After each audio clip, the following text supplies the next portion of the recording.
I think you all heard from him in the council, so we'll take some questions. Yes, please. If you could identify yourself, please. I'll do that. Good job. Sanders, International Voice News. Thank you for being here. As you know, I don't think that's working. As you know, there's too many challenges for Syria to move forward, and you are sitting on 20 to 54. But I think there is also another issue, which is preventing other countries to do more steps, which is the UN in 2014 listed Al-Nusra as terrorist organization. Yes. Don't you think that the UN should remove this listing now? Should remove this organization, which is Tahrir al-Sham, from being terrorism organization or terrorist organization?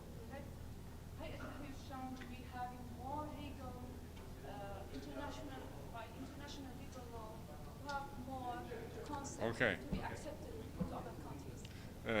Listen, as I said in my briefing, there are many, many challenges, and as you will recall, I mentioned also the legacy from the Assad regime and why the challenges are enormous for the new government. And then I said, in particular, two things we need to see. We need to see more inclusiveness on behalf of the government. That's sort of what they need to do. And then the international community needs really to get its act together on sanctions and humanitarian assistance. Because, as you heard from the new foreign minister, he emphasized very clearly that Syria do not want to be dependent on foreign aid. They want to see developing their own economy. So this is now the focus. And of course, then if I should mention another element, would be now the negotiations and contacts between the government and the SDF in the northeast. So if we could make sure that we see progress on all of these three fronts, I think that would send a very powerful message to, first and foremost, to the Syrian people, and then, of course, to the neighbors and the international community at last. And then I think, the time will be there also to address the other issues that you mentioned. Thank you. Sinan, then Abdami.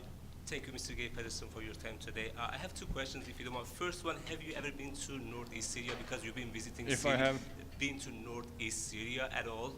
Because you've been spending time in Syria, but I wonder have you visited this Kurdish administration there? If not, can you tell us why? Because according to my observation, I could be wrong, you are kind of hesitated to meet Kurdish administration in Northeast Syria. If it's not, can you explain to us why? And second, can you please tell us Afrin city, which is used to be a Kurdish city, how safe it is for the Kurds to go back to their home there? Thank you. Listen, let me re-emphasize what I said. It's a very positive thing that happened on the 10th of March with the agreement between President Shara and Mr. Masloum Abdi. And as I mentioned in my briefing, there's been a lot of follow-up from both sides. And on the Kurdish side, as you know very well, there are also no contacts with the different parts of the Kurdish community in Syria to try to formulate one negotiating committee to meet with Mr. Shara's people in Damascus. So this is the important thing. And then if you listen very carefully to what I said that we are increasing our contacts and our engagement on these files.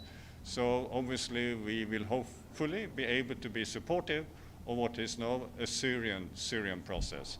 So, and I hope that is answering your question. Thank you so much. How are you? Good to see you. Okay, good to see you again. I have two questions. First, you said in your speech about sanctions should be lifted, and for those countries Yes. who already declared they are lifting the sanctions Yes. to follow up through. Yes. So do you have information that those countries who lifted the sanctions are not practically lifting the sanctions? And second, we keep talking about Israel, and it should not bomb Syria. It should respect the sovereignty. So it must. But Israel continues to violate Syrian sovereignty and continues to bomb Syrian Yes. and continues to occupy more land of Syria. So what else the international community can do to force Israel not to do that? And if you have any information to share with us about the Azerbaijani mediation between Syria and Israel. Thank you. The last one was a very good attempt, but I think on that one you need to talk to the Turks and the Israelis. All right? Listen, I think you heard me in the council and you heard me now for many months repeating that the Israelis need to respect Syria's independence, territorial integrity, and its unity. And you know what I can continue to do is to appeal for this to happen and say that what is going on needs to end. You also saw the statement from the Council in March, also re-emphasizing Syria's sovereignty and territorial integrity. So I just continue to repeat this message to the Security Council. I discuss it at length with the Syrian authorities. I had a good discussion with President Shara on this issue, and I discuss it with the Israelis. So, the one thing I can do is to just continue to reinforce the core principle of the UN Charter. About the sanctions? The sanctions, the key challenge now, and this is not a secret, the American sanctions. Because it's also, as you know, secondary sanctions. There are no, as you know, contacts between the new Syrian government and the American administration, so let's hope that will lead to some positive developments on this. Because, as you rightly said, it's absolutely critical. Farnoosh, please. Hi, Farnoosh Amiri with the Associated Press.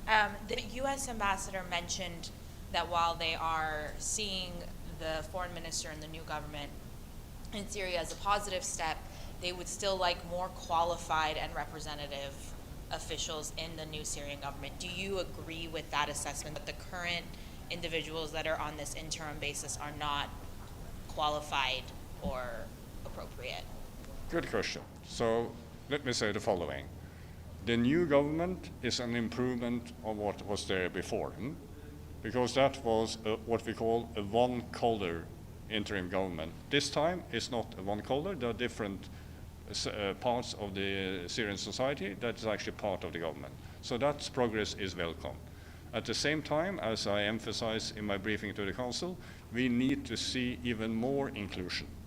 And what I have appealed for is that when it comes now to the establishment of the People's Assembly, the new parliament, that is an opportunity to send a reinforcing message to all Syrian people that will be even more inclusive than what we have seen until today. And that's what I'm hoping for. Thank you. Ahmed and Dennis, we have to let him.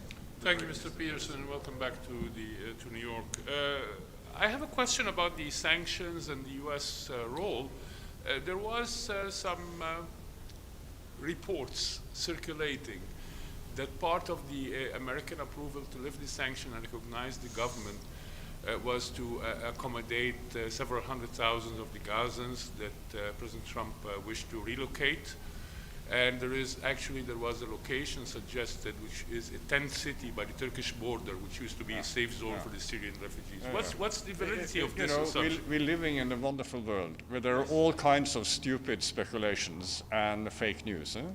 I think this is one example. So you qualify that as a fake? I think he answered Dennis, and we'll let Mr. Pedersen go. Good afternoon, Mr. Pedersen.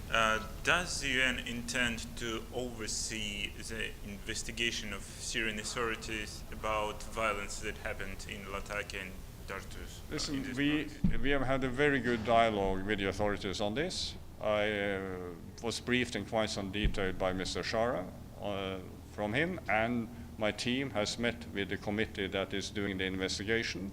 And we have made sure that if they need any assistance, we are ready to provide it. For the time being, I think they are doing a proper job, and hopefully we will see the outcome of that after a few more months.